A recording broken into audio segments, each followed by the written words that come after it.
Danny Jenkins, how you doing, man? How's it going, Steve? Good. Good. You know, I too am doing well. It's nice. You know, it's like 4 p.m. now. Where are you located again? I'm in sunny Orlando, Florida. Now your accent doesn't sound like a Floridian accent. No, it's really from Detroit, but it's Okay. so it's a little bit mixed up. So I'm originally back from the UK. Mhm. I left there about when I was 19, 20, and then I spent nearly a decade in Ireland, and then a Oh. year in Malta, and now nearly a decade in Florida. So So you kind of don't even everywhere. know what you sound like anymore. No, and my kids, they're really confused. One of Irish mother, English father. They all sound American. One was born in Malta. Ask them where they're from. Oh my gosh. So you run ThreatLocker, Yes. and what did you do before ThreatLocker? So I did a lot of things. So my last company, I sold a business in 2014, I think, to a company called Sentinel. It was an email security company. So I worked in the security industry for a long time before it was called cybersecurity, back when it used to be called IT with security. Mm. And now it's its own vertical almost. And I founded 2 email security companies, one of which was called MX Sweep in 2005. I exited that early to investors, and they later on sold to FuseMail, which is now Viper email security. And then I founded another one called Cirrus Tech, which was a complete white label solution, and we sold to one of our customers called Sentinel. And that was like 5 years ago before ThreatLocker. But I've also done a lot of red team stuff. I've done a lot of enterprise level locking down environments, securing environments, giving advice in various sectors. So you like to be on the red team. You like to be the bad guy. I like to be anything that pays me. That's fair. That's fair. But yeah, I've done a bit of everything, and I think it helps. I think to look at it, security as a side, if I'm a hacker, I know how to defend, is wrong, because I think it's really good to look at all perspectives, because a hacker is going to be very, very tunnel focused. How would I get into that environment? What would I do? And they'll miss what somebody else would do. Whereas defense tends to look more generic across the board, and they don't tend to think about how people are going to get in there, but they think to check boxes and check compliance. Whereas it's nice to have a little bit of insight from both sides of the table. That's really cool, man. So tell me, I know that it's hard. I want to kind of almost act dumb and be like, oh, well, what's ThreatLocker? What do you do? But I mean, anybody that's been watching my videos long enough knows that I did, like, I don't know, 18 videos on your product or some ridiculous number. I don't think I've done as many product videos as yours with anything else.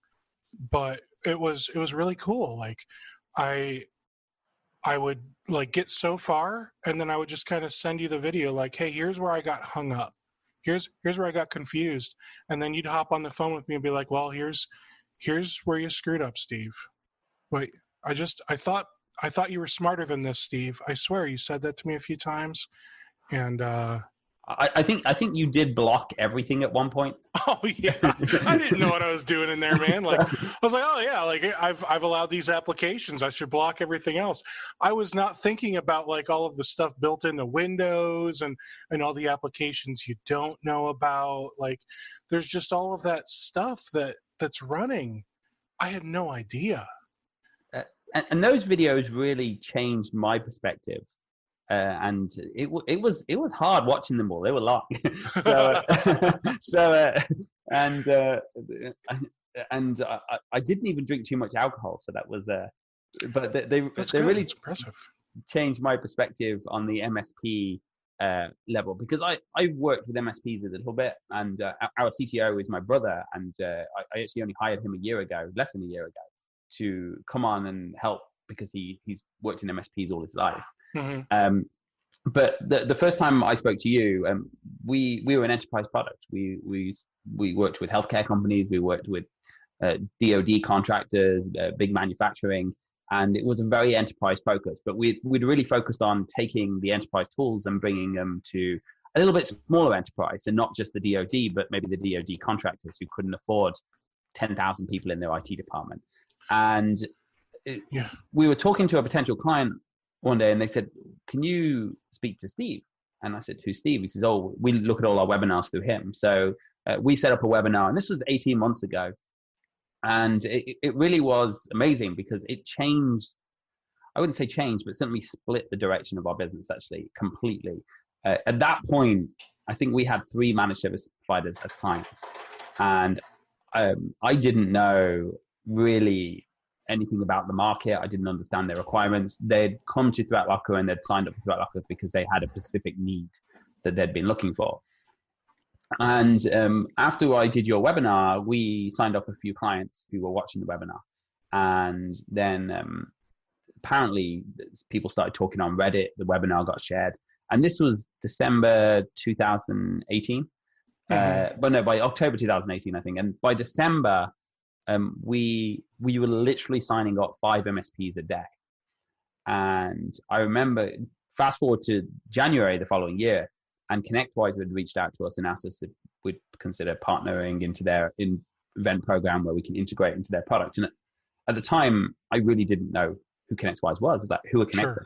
Sure. So, which is a joke for anyone in the MSP world, but we didn't have a clue. So we'd gone from this point where, before the webinar with you, where nobody, I didn't understand the MSP business, I didn't understand where MSPs were, to a few months later where we were signing up so many. I mean, I wouldn't, at that point, it probably wasn't more MSPs in financial volume, but certainly in terms of customer count volume, more MSPs than we were enterprise within a 3-month period. To 6 months later, we are now ConnectWise partners, or then ConnectWise partners, Kaseya partners, SolarWinds partners, and the evolution of our product since then has been unbelievable, to right down to the point where MSPs are finding it more friendly. We're making the tools more available to them. It was always multi-tenant, but only by nature that it just happened to be that way.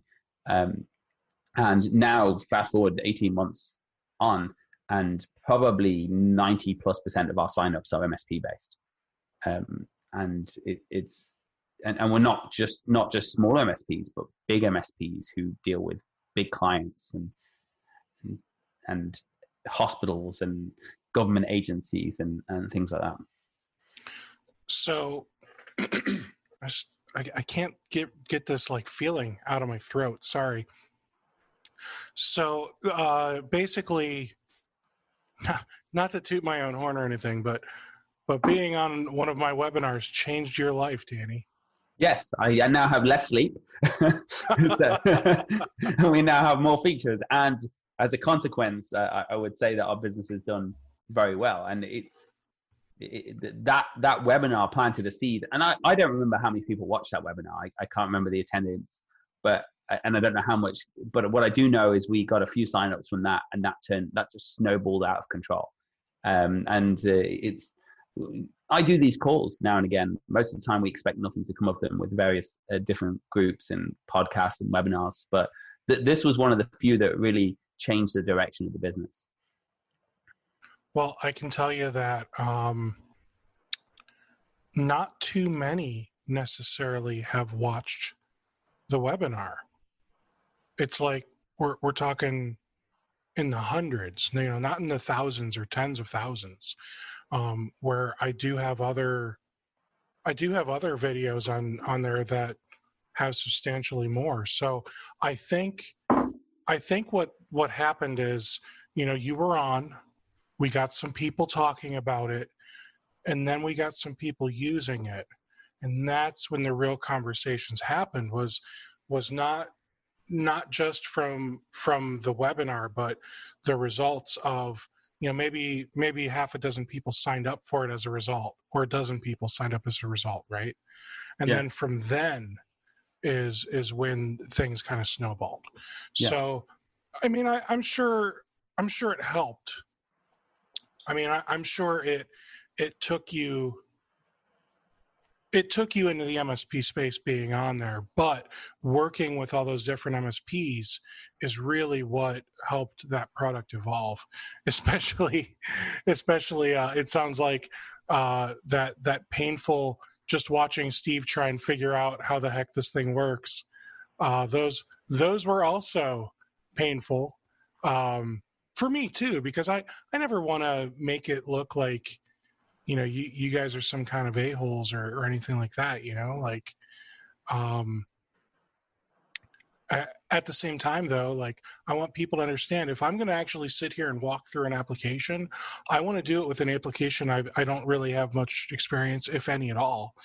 And I want to do it just like a real MSP owner or ops manager or whatever, where I'm not going to read the manual. I'm not going to watch the training. I'm just going to open it up and log in, because that's what everyone does. Nobody has time to go through training, right? So my co-founder was yelling at the screen when he was watching the videos, going, "Why are you clicking there?" It's like, he can't hear you when you're talking to the screen. So I think it would be fun for me to do that again, just to kind of see, because I haven't really played with it since. So it's been since 2018 since I did that. Gosh, can you believe it's been that long already? That is insane. I actually pulled up one of the videos and I look at how the UI has changed from in 18 months to what it looks like now. It's almost an unrecognizable product. So when we look at, it still has the guts there, but the detail we show, the multi-tenancy levels, the ability. Now, on the other side, in some respects, we're chasing this forever. How can we make this more intuitive? How can we make this easier? But in the other end, we're also adding features. We're adding the ability to search across tenants, have global policies for all of your tenants, which was one of those things we put in place immediately after your webinar from some feedback. And we kind of wish we'd done it differently now, because it's kind of stuck that way. And we've added hundreds of options that weren't there before that are there now, which is more options for people to play with and break.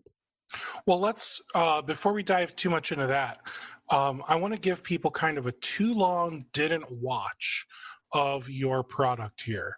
So I'm going to share my screen, and I'm going to have Google Chrome open up here.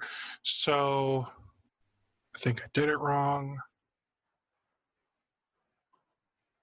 There we go. All right. So this is the ThreatLocker website, and excuse me. See, I'm telling you, that feeling just won't go away. So you've got application control, and you now have storage control, which that's new since I did the videos. Back then, it was just ThreatLocker control. Yeah, and we call it control suite now, and Okay. application control and storage control, where the ring fencing kind of overlaps the two of them. So application control is, as it says here, unlike traditional antivirus programs. And the reason that MSPs would like something like ThreatLocker is it allows us to basically like let this ThreatLocker agent run on, an entire network of systems for several days or several weeks, however long you want this to run, to make sure you kind of get that baseline of what they use, right? And then you start saying, all right, all this stuff is allowed to run. Anything else is blacklisted. It's just not allowed to run. And then customers basically have to like call you and ask for you to like enable an application. Or that's what I remember it anyway. From back so then. the customer calls the MS, or normally hits request permission from the MSP. They hit a button. The MSP gets a ticket, and they either approve the application or they don't. Right. And this application could be something at the kernel level. So it could be something being pushed out through your RMM. So if somebody gets into Automate and tries to run a new script and that's not approved, it's going to get denied. Or it could also be something that the user downloads. So they download a Word document that then goes out to the internet and downloads a piece of ransomware, and that gets blocked.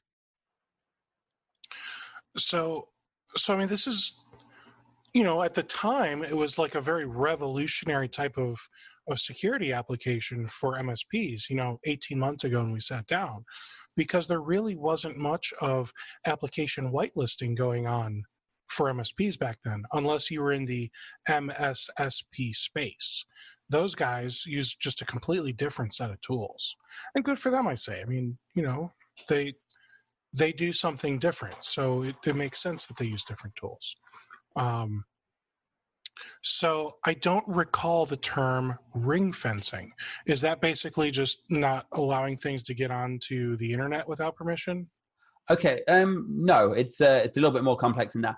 So that is one of the things. But so the idea is whenever you run something on your computer, whenever you open a program, whether that program is a piece of ransomware or whether that program is Angry Birds or PowerShell or Microsoft Office, that program has access to everything that you have access to. You Sure. don't need to be an administrator to run Zoom, for example. We're running it now. You don't need to elevate. And Right. Zoom immediately takes access to everything we have access to. So if we have access to Open PowerShell, Zoom has access to Open PowerShell. If we have access to our file share on the network, Zoom has access to it. And if we have access to the internet, Zoom has access to it. Whether we're local administrators, domain administrators, or just normal users. So our idea is we want to stop it running. So don't let things run that could be bad. But some things we have to let run. We are letting Zoom run now. And a week ago, Zoom had a number of vulnerabilities, which we published a video on, that allowed attackers to run malware, run fileless malware, and run other threats from Zoom, directly from Zoom. So the concept of ring fencing is we don't just want to control what can run, but we want to control what it can do while it's running. And that could be, we want to stop Office from calling PowerShell or RegServe or scheduled tasks or for files or any of those other weaponizable tools that you can't necessarily block because they're critical for your operating system, but you certainly don't want a payload to be delivered through an Office document and to open it. The same applies to Google Chrome or Internet Explorer or Firefox. We don't want any of these front-end applications being able to interact with back-end applications. So that's stage one of the ring fencing. The idea is we don't want attackers to be able to launch an attack through some interaction with the user, through a document, through a web browser. The other part of it is once an application is running, we want to define what it has access to. So just because PowerShell is allowed to run on your system, it doesn't mean it should be able to access your network drives, your network shares. And if it should be limited and maybe in a read-only fashion. If it can't access your files, it can't encrypt those files, it can't steal those files, it can't copy those files. And then finally, we want to stop those applications interacting with the internet. So we want to stop PowerShell being able to go out to the internet, except maybe your RMM server where you host scripts or limited sites. We want to stop Internet Explorer going out to the internet. Actually, we want to stop it full stop, but unfortunately we can't. So if we can't stop the application, we can limit what it can do. So we can say, here's Internet Explorer, it can run, but it can't access my files, and it can only go to this old one website on the internet. So the concept of ring fencing is limit an application once it's running to be able to do anything that it shouldn't be able to do, and to stop people weaponizing legitimate applications or exploiting legitimate applications against you, like people were last week with Zoom. I don't know if you're speaking, Steve. We've lost audio. I'm so sorry. I was clearing my throat and forgot to unmute. So that's honestly, man, that's fantastic. So to dumb this down a little bit, the ring fencing basically lets you control a second line of defense. So you can say, yes, the whitelisting, I can whitelist an application, and normally the whitelisting just says, yeah, you've got access to it all. The ring fencing allows us to say, let's ring that in a little bit. We don't want you to have free control over the whole darn computer and all of our network shares and everything else. You're only allowed to access the things I allow you to access. That's correct. It's kind of like saying, I have a bolt on my front door and I open the front door for everyone I trust. If I want them in my house, I let them in. Whereas an antivirus is a bouncer saying, if you've got a criminal record, you can't come in, but everyone else can. We're actually saying no one comes in unless I want. And once they're in the house, the ring fencing is saying, okay, my daughter's boyfriend, he's allowed in the living room. He's not allowed in her bedroom. The cleaner, if you have one, which we don't, as you can see from my office here, she's allowed in the kitchen and the laundry room. And the pool guy, he's allowed in the yard and the pool shed, but not anywhere else. So the idea is you wanted to define. So you're giving them, you're like rekeying the computer, so that way not everyone has the master key. Correct. And it's not about just being an administrator, because you can do a lot of damage as a normal user. All right. So something else that somebody brought up, I'm going to bring up a competitor. I know you're not going to bash them or anything.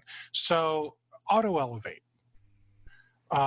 You guys have probably also heard of Auto Elevate, and this is I can't stand their title tag, by the way. I mean, it looks like a Windows process, but I can't stand it.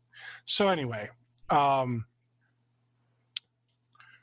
they, I'm told, do like the same thing you do but better, because they also do like whitelisting and you get to manage admin privileges and that type of stuff. So thoughts? So Auto Elevate they don't do whitelisting. They whitelist what can run as an admin.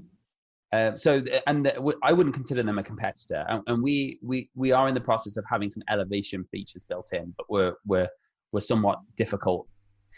We're conflicted on that, in that our objective is to take privilege away, not to give privilege. And the concept of Auto Elevate is to, and I get why we are adding some taking privileges away thing, but it's a balance, isn't it? Or giving privilege, should I say. The idea with Auto Elevate is to take a normal user who is not an administrator and give them the ability to become an administrator on a temporary basis for a specific set of tasks. And there are a few elevation control techniques and products out there that do that. So the idea being that if you're not a local admin, you cannot open QuickBooks Updater. And if you need to open QuickBooks Updater, you have to get your IT guy to come in, your MSP to come in and run that program for you. ThreatLocker's approach is very, very different. We don't care whether you're an administrator or not. Most ransomware is happening nowadays through the administrator accounts. So our objective is, it doesn't matter whether you're a local user or an administrator, you can't run a program that isn't trusted. And just shutting down elevation isn't enough, because guess what? I have access to as a user, I'm not a local admin. I have access to all of my files, all of the company's documents, all of our finances, our customer lists. I don't need to elevate as a piece of malware to get that data. Elevating helps me to embed deep in the operating system, and elevating helps me to spread, and I can spread without it. So let's say if I wanted to spread without elevation, and like I said to you, again, I've done some red team stuff, and I've done some ethical hacking to show people how easy it is to get around their network. And let's assume you've got a company. They've got Symantec antivirus running, or any antivirus, it doesn't matter, whatever. They've got a well-known antivirus, and I need to get into that company to extract data. None of the users are local administrators. What I'm going to do is I'm going to do one or two things. One is I'm going to get somebody to give me their password if their data is accessible by password. I'm going to get the dumbest person in the company, the least educated person in the company. I'm going to get them to give me their password. And the reality is, in my experience, I can normally get at least 1 in 5 people to give me a password, which is terrifying, through spoofed emails and other techniques like that.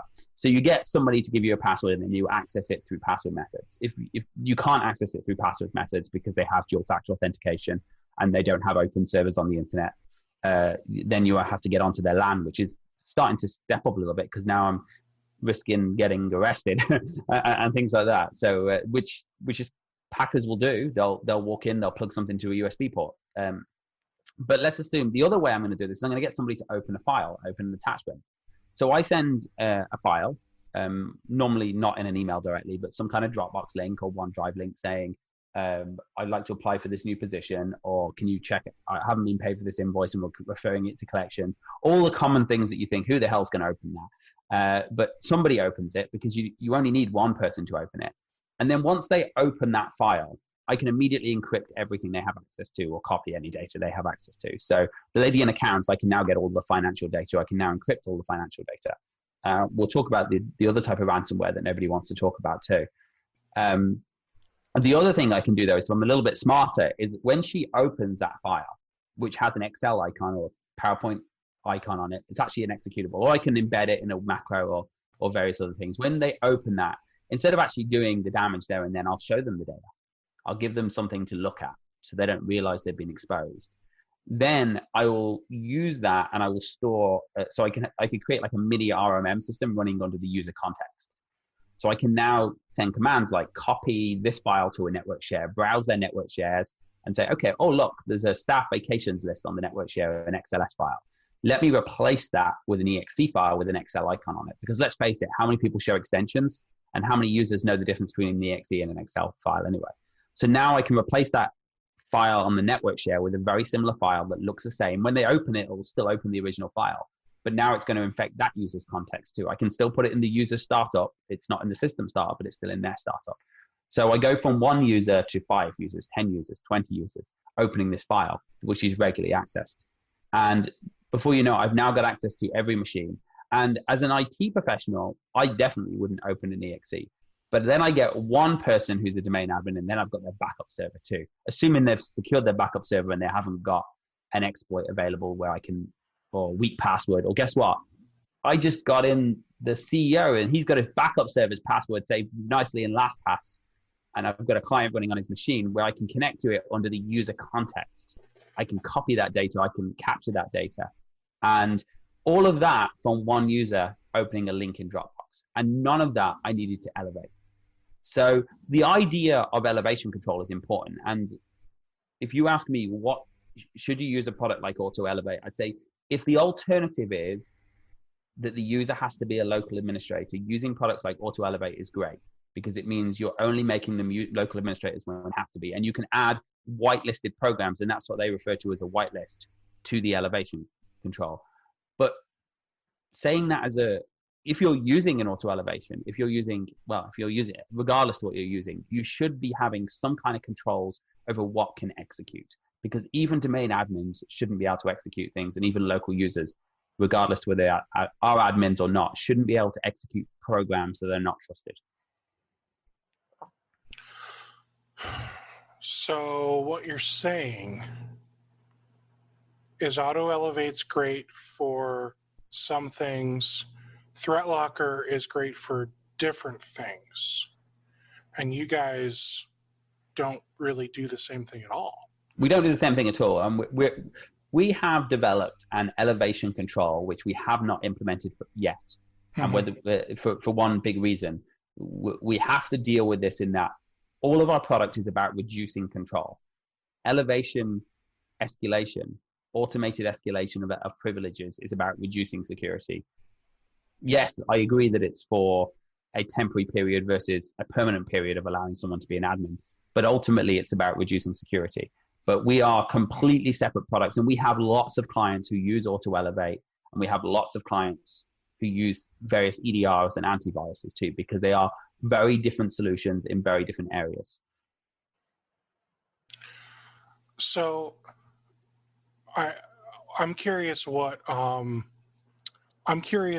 else you're seeing people use in addition to ThreatLocker, because I recall back when we did this originally, you kind of implied like, well, you know, I don't need any antivirus, I just use ThreatLocker, like, and that's cool. Like, I'm all about, you know, drinking your own Kool-Aid, so I'm on board with that.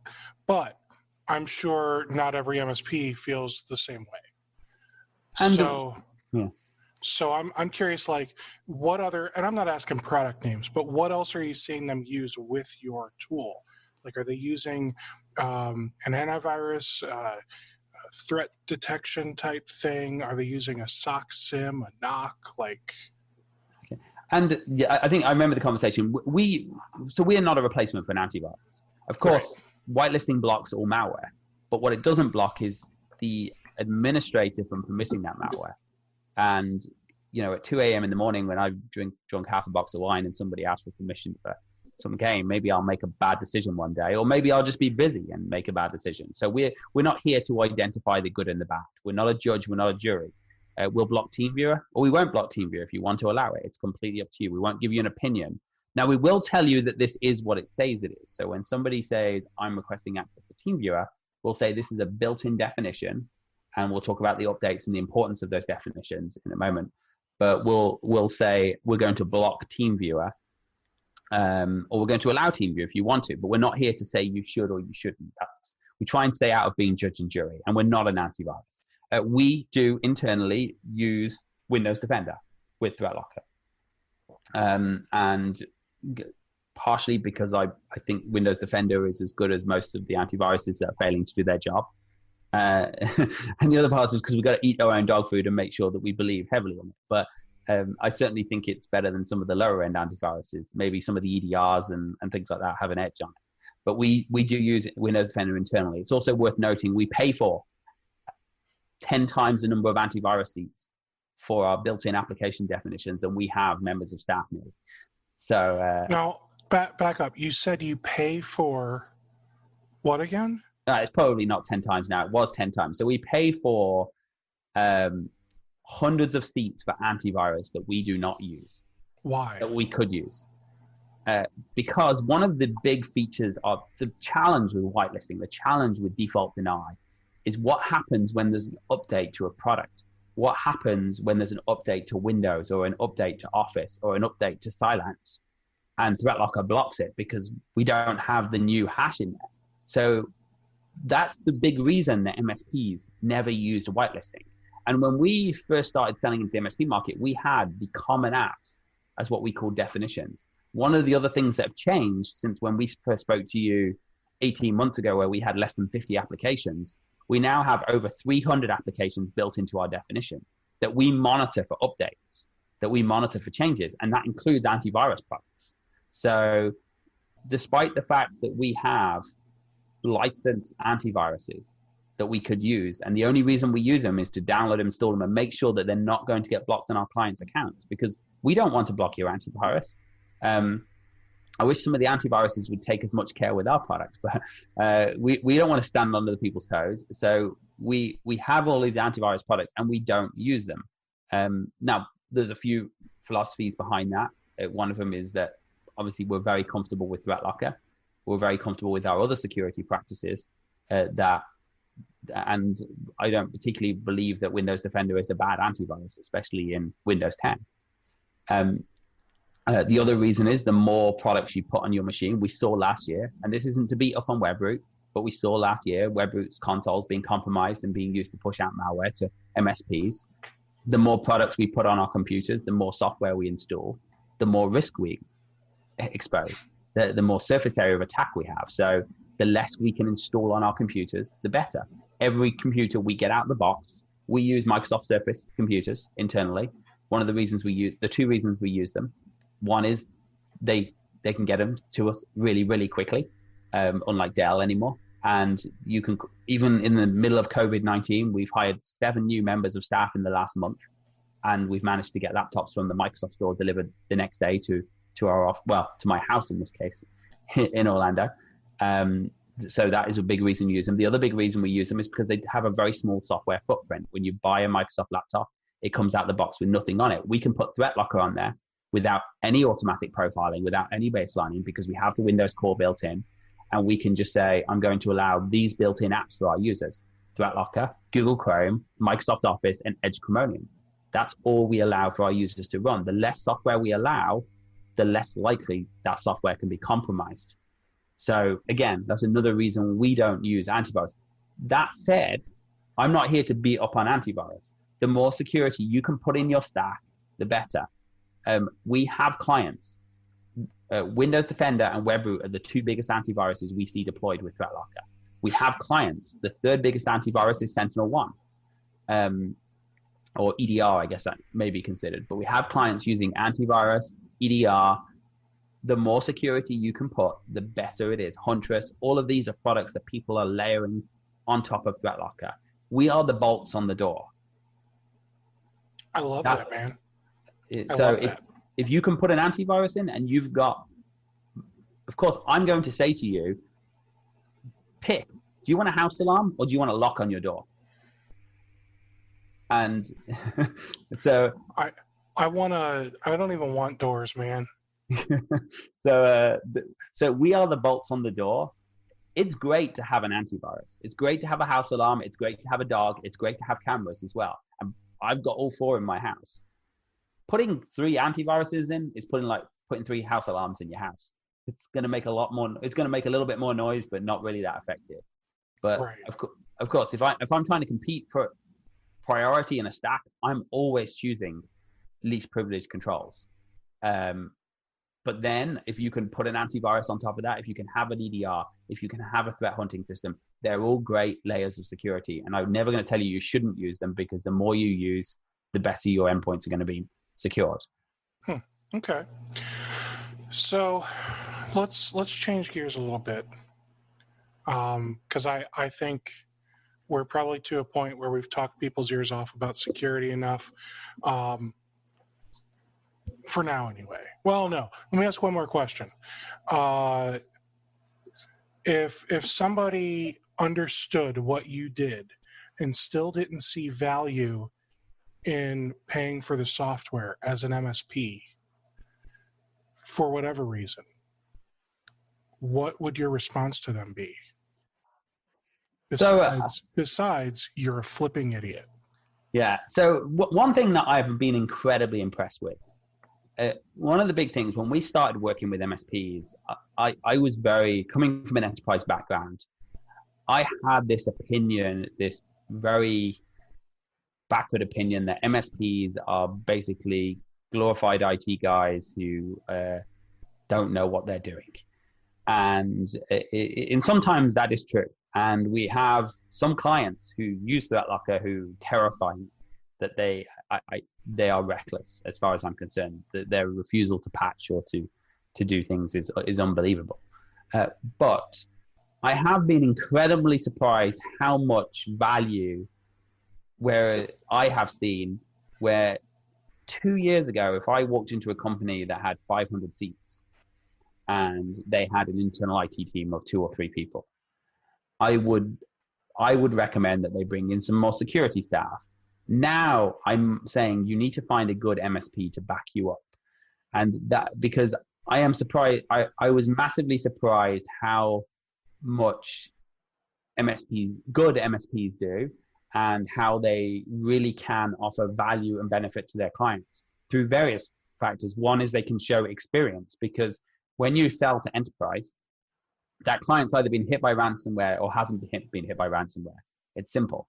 And if they have been, my job as a CEO is a lot easier, and the sales guy's job's a lot easier. The sales engineer's job's a lot easier.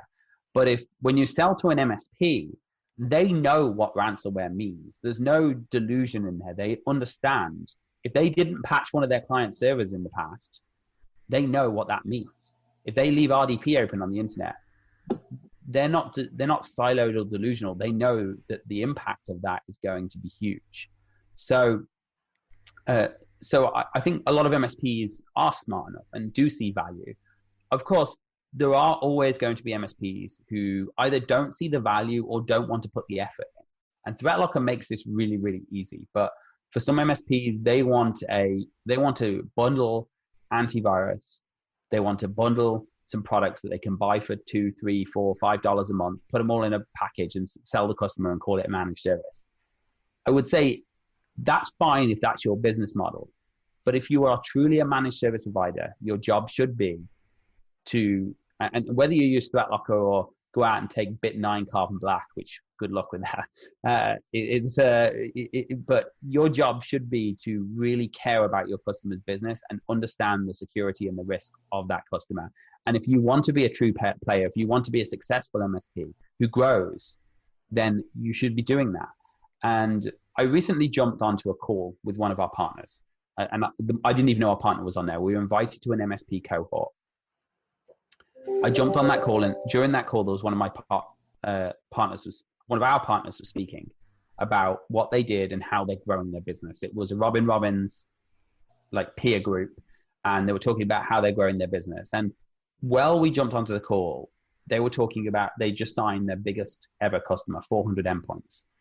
And they said the reason we were able to close that deal was because we could say to that company how we're going to stop ransomware. And every other MSP that tendered that deal came in with going to give you the best antivirus. So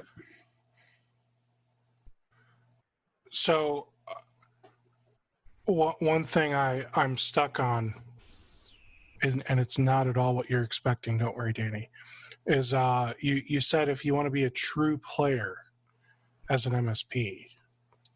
And here's how my mind works, man. It's not because here's how my mind works.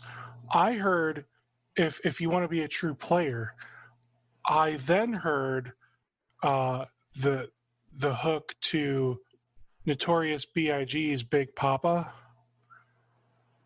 I don't know if you know that song, but No. throw your hands in the air if you're a true player. So, yeah, I know that was painful to watch for literally everyone. If my kids were here, they would cringe so hard that a 36-year-old man just did that. But that's where my mind goes, man. So I'm sorry for that. I do want to change gears with you. I want to talk about coronavirus. You're not surprised, are you? Well, I haven't heard of that. What's that? Yeah. So how are things in Florida? I don't know because I haven't left my house. So You're not allowed. So it's still ridiculously hot.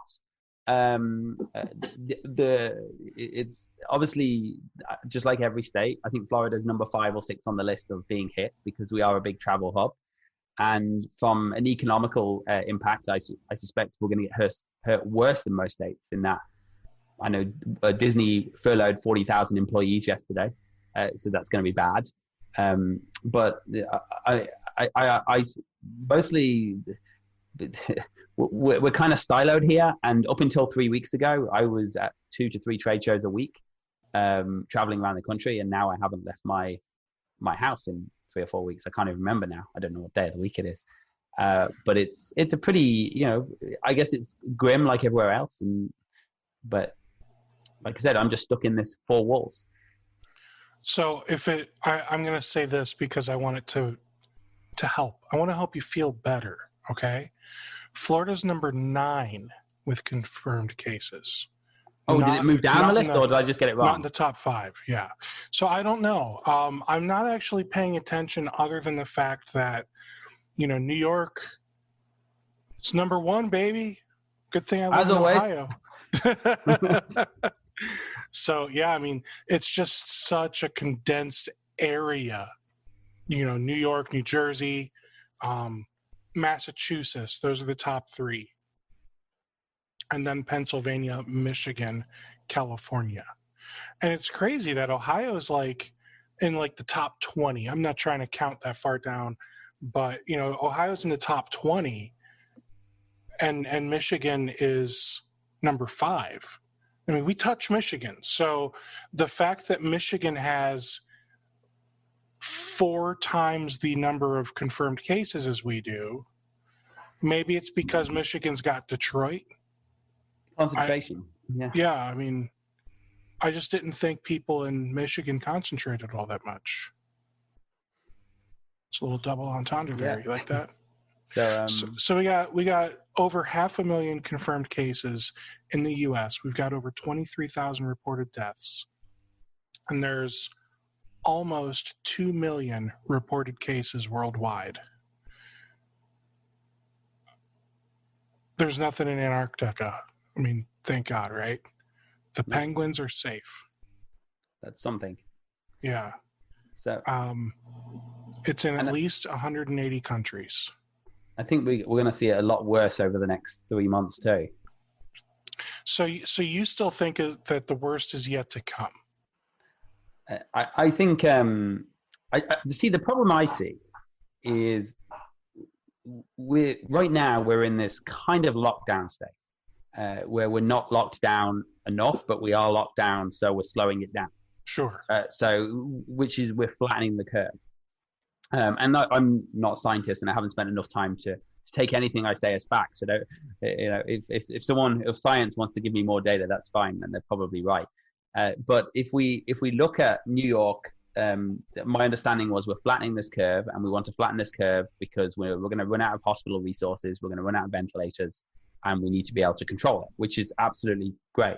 And we've flattened the curve.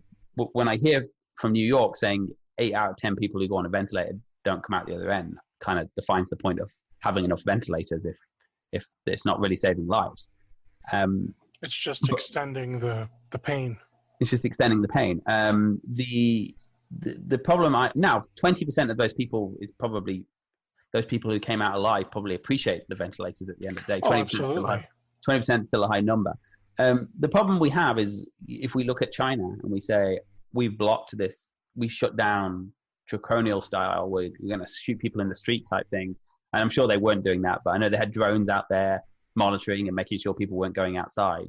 They've stopped it. For all intents and purposes, they've stopped it, assuming that they're telling the truth. And or South Korea or those countries have managed to say, we've actually stopped this virus.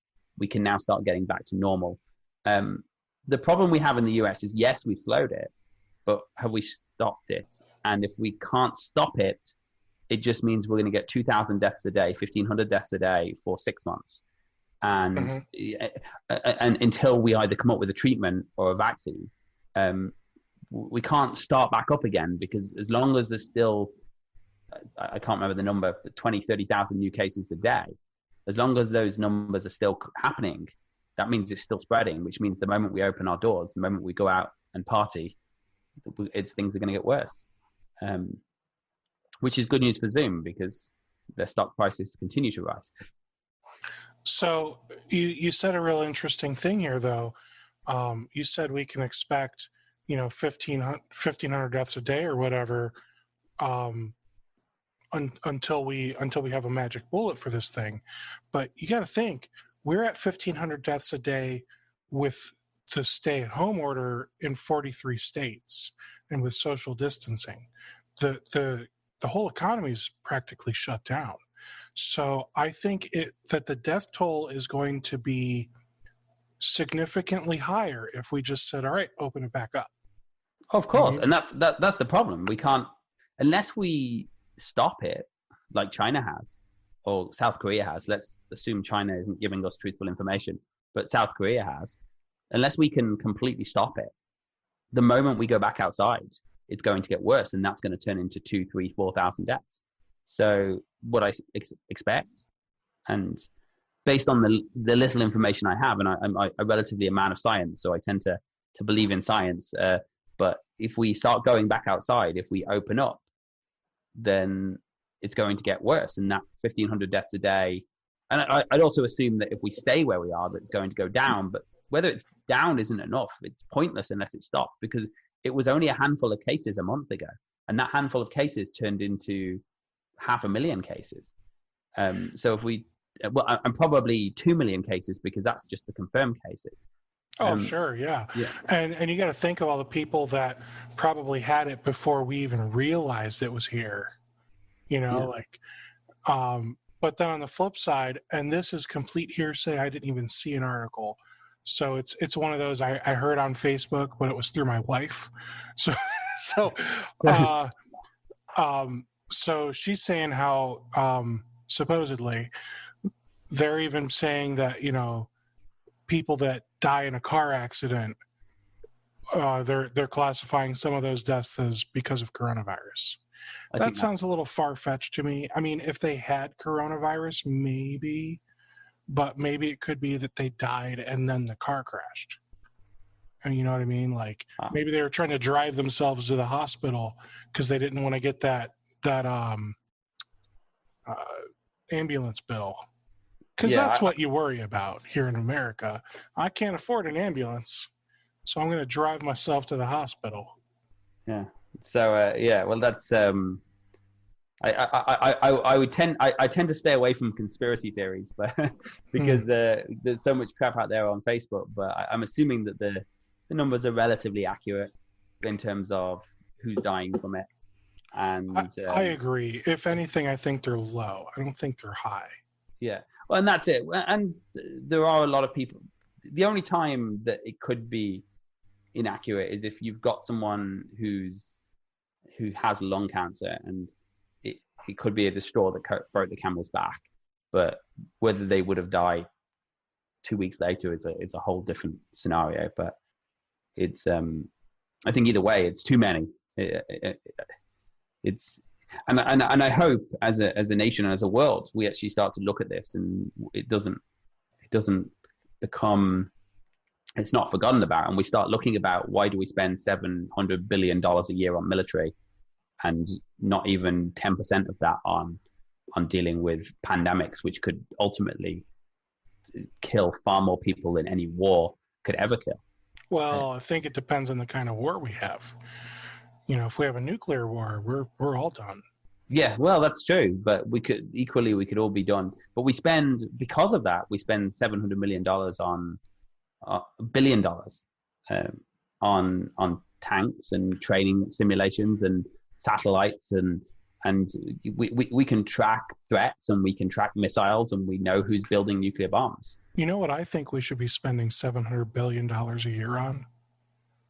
Space travel. Well, it's at least we get off the planet when it's infected with a virus. Have you ever? I'm sure Elon would agree with you there. Have you ever watched that show on Amazon called The Expanse? I haven't. No.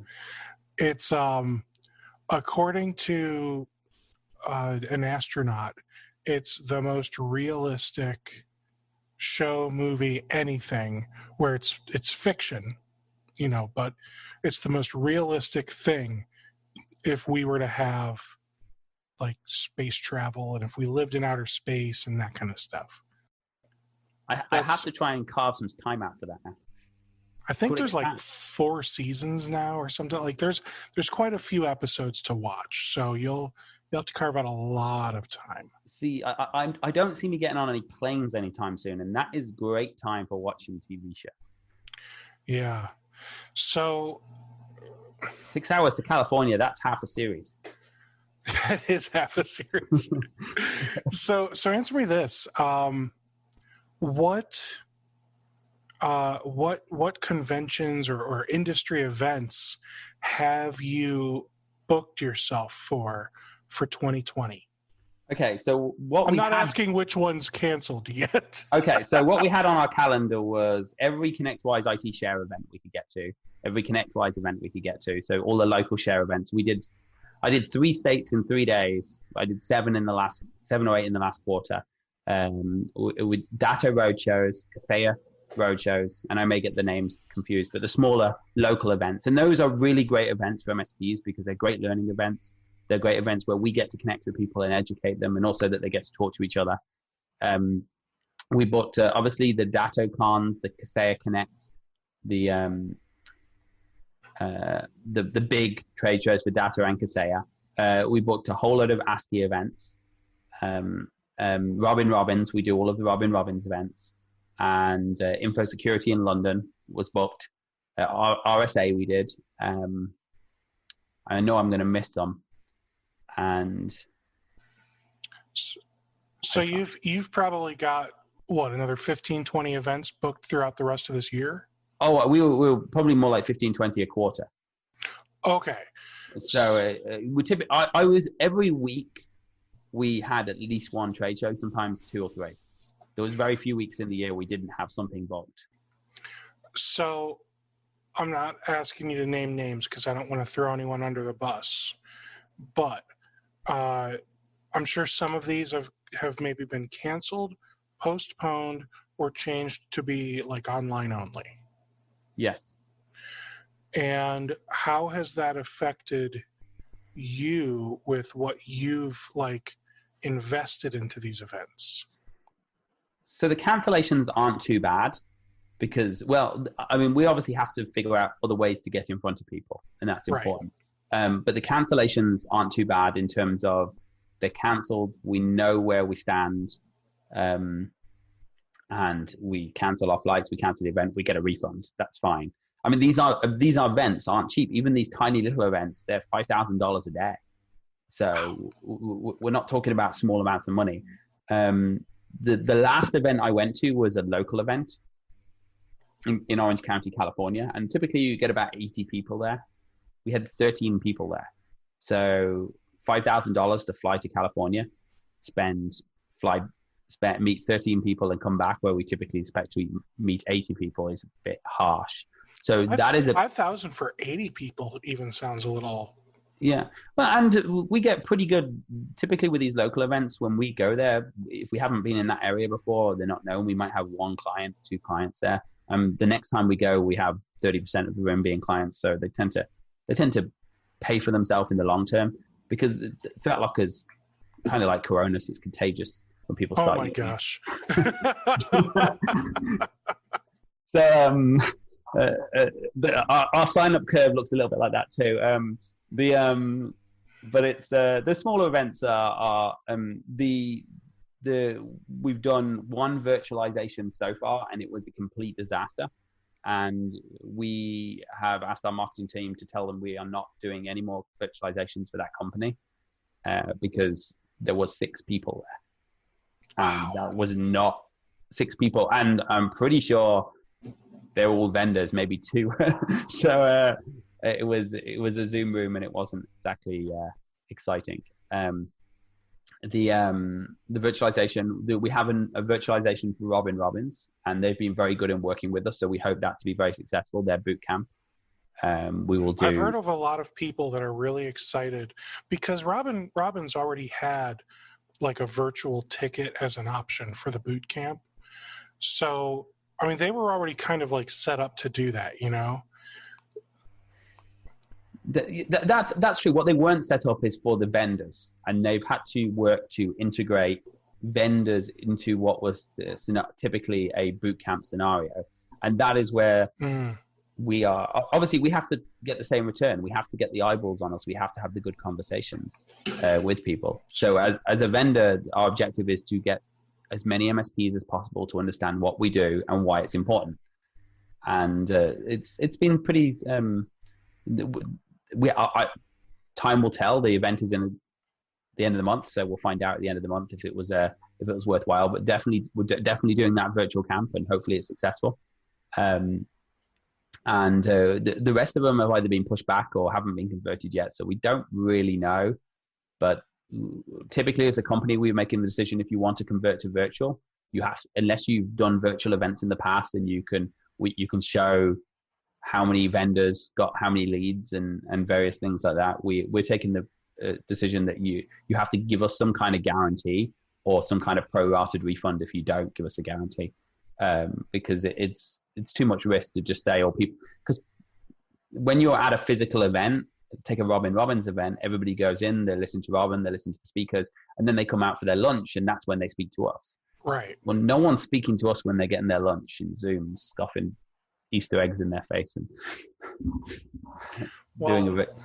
So that is unfortunate, obviously, and you know that on the other side of that spectrum, like we MSPs, like when we go to these events, a lot of times I think we don't necessarily want to talk to you guys.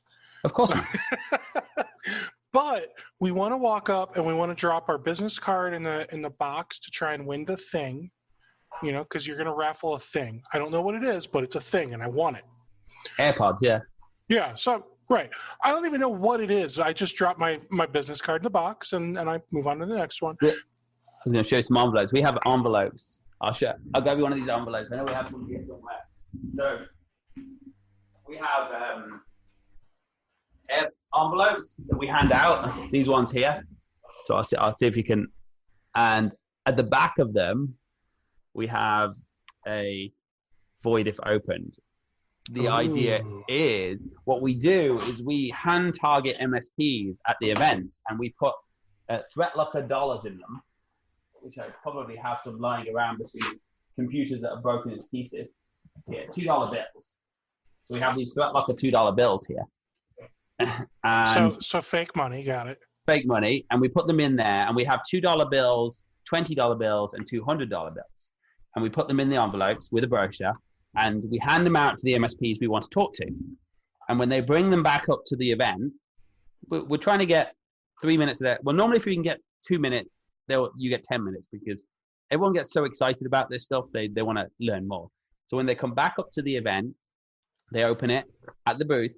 And if there's $200, we hand them the $200. If they open the $200 at the table, they lose.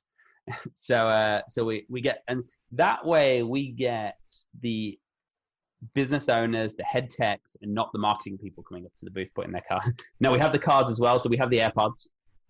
Right. That we give out. So, but it's and then we have the t-shirts, and everyone loves our Cyber Hero t-shirts. And just if anyone's watching this at the moment, if you sign up for a demo, make sure you ask. We are giving these t-shirts away. We're mailing them to you because we have boxes and boxes of them. It's all I wear nowadays. These and pajamas, and you can you sign up for a demo, and we'll mail one of these out to you. Come and have a look at the product. It's worth taking your time. But I love those shirts. I'll sign up for a demo. Yeah, sign up for a demo. I'll send you a shirt anyway, Steve. Just make sure Liz has got your address and she'll mail them out. Awesome. Thank you. So, all right. So the events though, so like I was saying, I would drop in the card, and I would typically have a conversation with them, but I also typically wasn't in the market for any of that stuff. So it was a conversation in vain almost, right? So that was the other thing. Like, you're talking with a bunch of people that are almost just wasting your time. Yeah. You well, know? And that's the hard challenge. Where it's really effective or well, and this is what we won't get virtually, when we have felt like customers at these events, felt like a partners, MSPs, we'll typically see like one MSP could literally walk 7 or 8 other MSPs up to our booth to tell them you need to talk to ThreatLocker. Oh yeah, I mean, I've done that with some. I remember doing that a few years ago it was still Autotask at the time, and I was at the Autotask event in Miami, and I remember walking a few MSPs up to the IT glue table. I mean, they're ecstatic. I mean, I just couldn't believe that there are MSPs that have never heard of. Oh, now it finally focuses. That have never heard of IT glue. Like, how is this a thing? So, well, that's it. And it gets, and that is more powerful because when we're giving out envelopes and giving away prizes, that's great. It gets us the attention. But when somebody walks somebody up to the booth, that's a lot. That is incredibly important, because one of the things I really like about this MSP community is, despite the fact you're technically all competing with each other, you're really good friends. And there's plenty of business to go around. Yeah. Unless you just really suck, then we don't want you to succeed. Yeah, so and everyone likes to talk to each other, so it's great, and we've had really great success because I think if you deliver a good product and you can get one MSP, that MSP turns into 5, 10, 15 MSPs down the line. Good product and good support. Well, that's awesome. So I'll say this, Danny, I'm sure you've got just how MSPs love to talk to each other. I'm sure the channel partners, the vendors, like to talk to each other. Yes. Is that a reasonable assumption? Yes. We're all good friends. Let all of them know I would love to have some awesome guests. Okay. Podcast. You tell all of them if they wanna come, let me grill them and just have a conversation. And then another thing I want to start doing again is where I actually dive into products. And I want to dive into yours, because after 18 months, you said you don't even recognize it anymore. I think now's a great time to get your co-founder screaming at the screen again at 2 a.m. So I think that would be and they were pretty late, those videos too. Yeah. Well, I think I was doing them after hours. Yeah. And then I was sending them over to you, and then they were. You stream live. I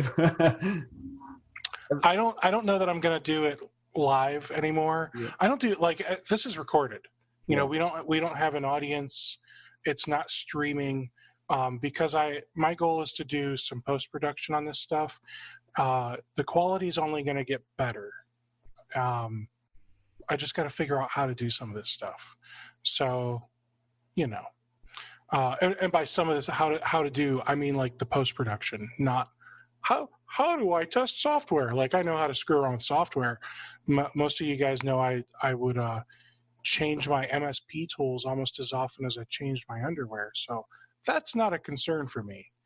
But just figuring out how to do some of this post-production stuff, like you and I were trying to use that audio recording thing, and epic fail.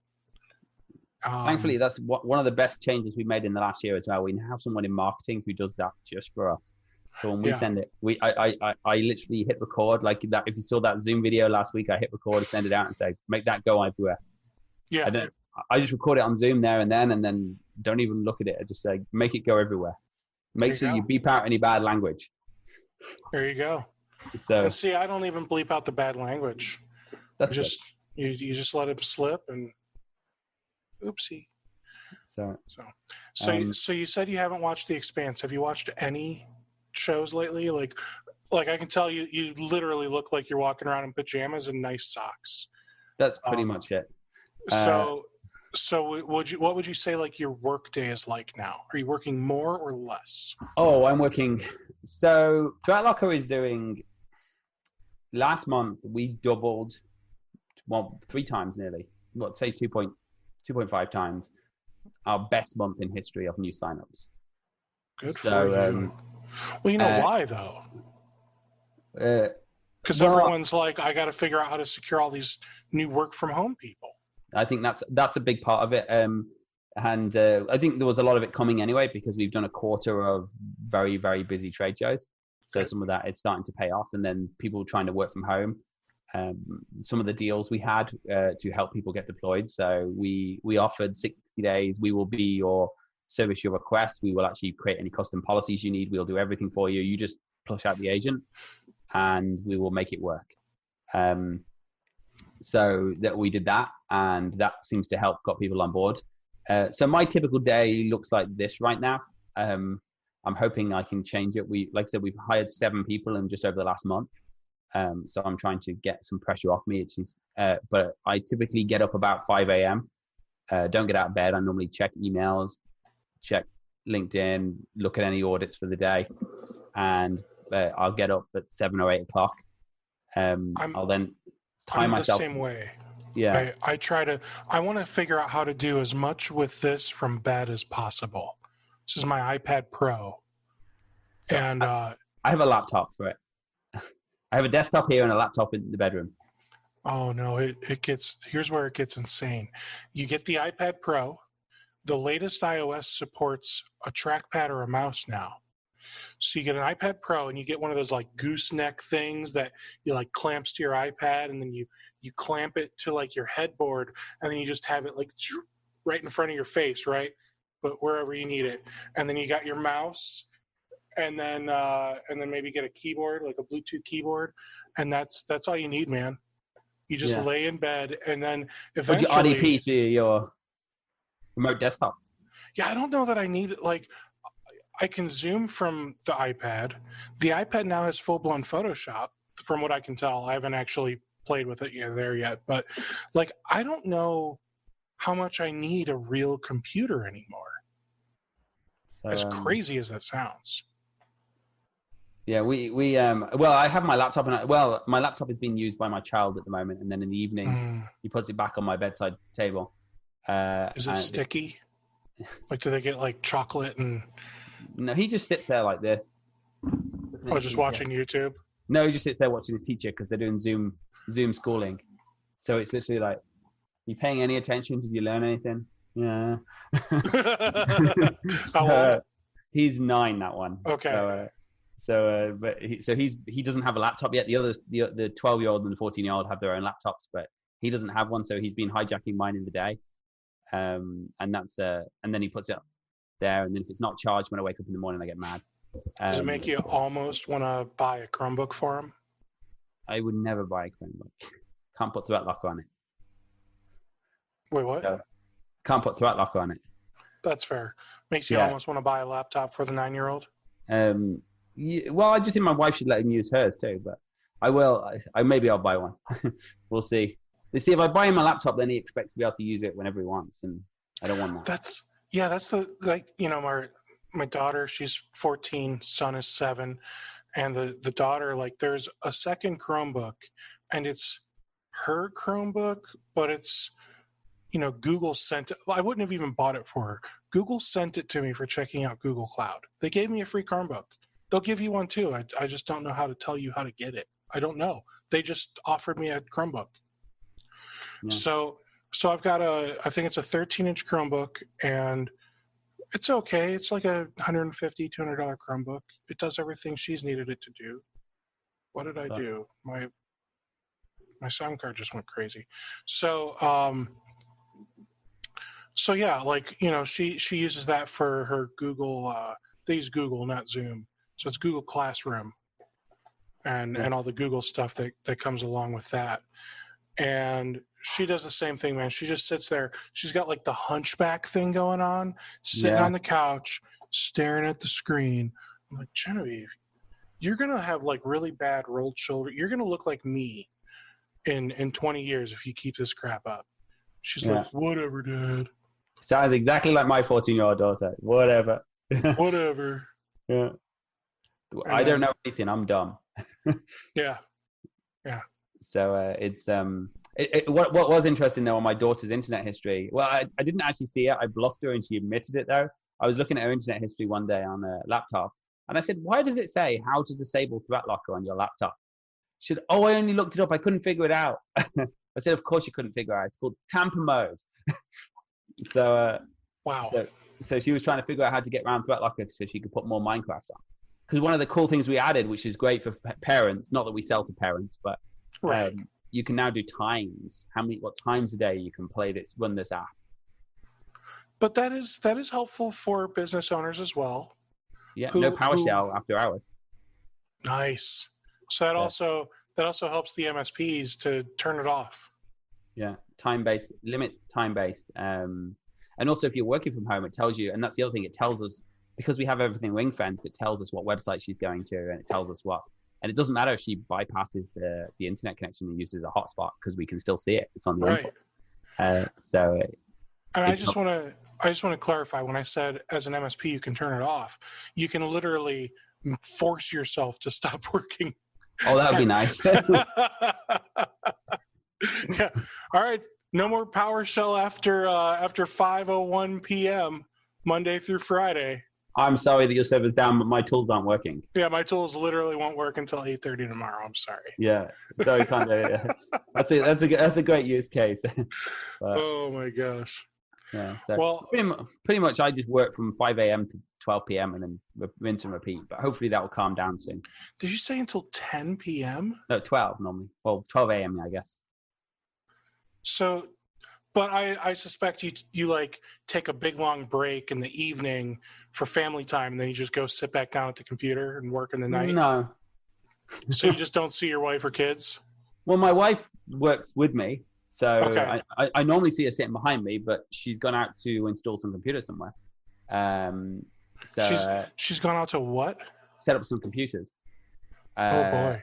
Oh, so, you run an MSP too, huh? Well, I don't run an MSP. She has. I'll use it. She has a small managed IT where she looks after the school's IT, and she looks after a few customers. She's only going on site when they're closed. But she's gone to put some desktops in right now. But mostly she works. She does that like of stuff. She does the invoicing, the billing. So it's she's normally there, telling me to shut up. That's really cool. And she brings me tea and food. I normally eat my lunch here and my dinner here, but that's going to change soon. It's hopefully. Yeah, that's it. I've got yogurt and teacups and I pushed it all back, so it went cold because my daughter made me tea and it was disgusting.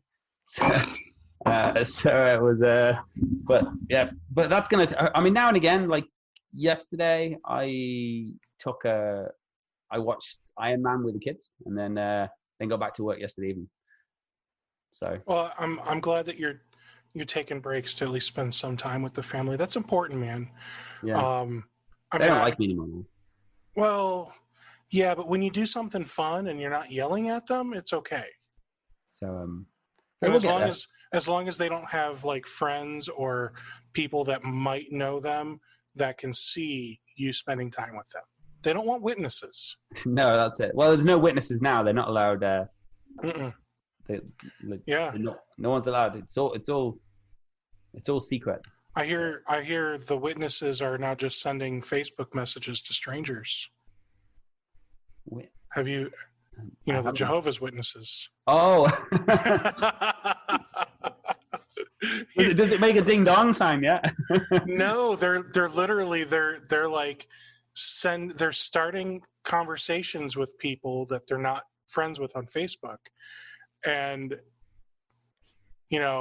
hi, have you heard of our our Lord and Savior Jesus Christ, or whatever they open with, right? Like they just open up a Facebook message and they're going for it, man. Well, if they've got to recruit, they've got to recruit. That's it. So, that's Facebook. It is, I guess. But at least my door's not knocking anymore. Yeah. So it's really weird. Like, my Ring doorbell, my Ring cameras all over the place. They've been like eerily silent. Yeah. So Amazon's still delivering. That's the good news. Yeah, but like, with normally by now, the kids are outside running around having a good time. Like now, even for another couple of hours, they would be outside. Well, now it's too hot for them to go outside here. I'll see. Alexa, what's the temperature? Right now, it's 41 degrees. Yeah, you would cold. probably be wearing a winter jacket and gloves. Me, I'll go out in shorts and a t-shirt in 41. But so it is Orlando, Florida. Sorry, it's in Celsius, because apparently 92 degrees here. 92 degrees. So how is the virus surviving in that heat? Apparently it is. That's what everyone's like. Oh, I hope it dies down once we hit summer. Oh, if you look at Florida, it's not gonna. Well, and we still they say that about flu too. But the argument is does flu die down in summer because the kids are off school, or does flu die down in summer because the heat? Because we still get flu every year in Florida, and it's hot. It's 100 degrees. So, but it's we'll see. All right. Well, what would you like to say to the people, Danny, that are watching this and still on the fence? A t-shirt, just I don't know if it's worth a demo, man. Well, let me tell you. Okay, the product is awesome, man. I'm not even going to say anything about the product because it's awesome. And if you try it, and it doesn't cost anything to try it and push it out, and we'll even do like a ramp up where you can push it out now, and we'll do a ramp up invoicing, which nobody else is doing. They normally ramp up deployment. We'll deploy it all now. We'll lock it down. We'll just ramp up the invoicing, and we'll give you better pricing for pushing out fast. That part's awesome. But the t-shirts, they are really nice. They're really soft. They're really cool. And the guy who owns this trademark, Cyber Hero, we had to borrow it from someone. So he writes a comic books, Cyber Hero comic books. So if you're looking for, and I'll be honest, I don't know how good they are, but I'm sure they're great. His name's Chase Cunningham. He does cybersecurity books, but he also does kids cybersecurity books on Amazon. Huh. They're called Singertech, Cyber Ninjas, but they own the trademark Cyber Heroes. We borrowed it from them for our t-shirts. So they're really cool. They're really nice. They're really soft. And if nothing else, get the t-shirt free, do a demo. We got 2 new sales engineers started in the last 2 weeks. One of them was a big top Automate engineer, and the other one comes from an MSP actually. Good for you. Come and fill up their calendar with some demos and get some free t-shirts. Good for you, Danny. Because I got 700 of these things in boxes. Oh my gosh, that you don't think you'll even be able to give out this year? You'll have a whole new marketing campaign ready for when you're ready to finally start going to these events again. Yeah, I mean, and I'm not washing at all, and I just keep going through it. Well, that's fair.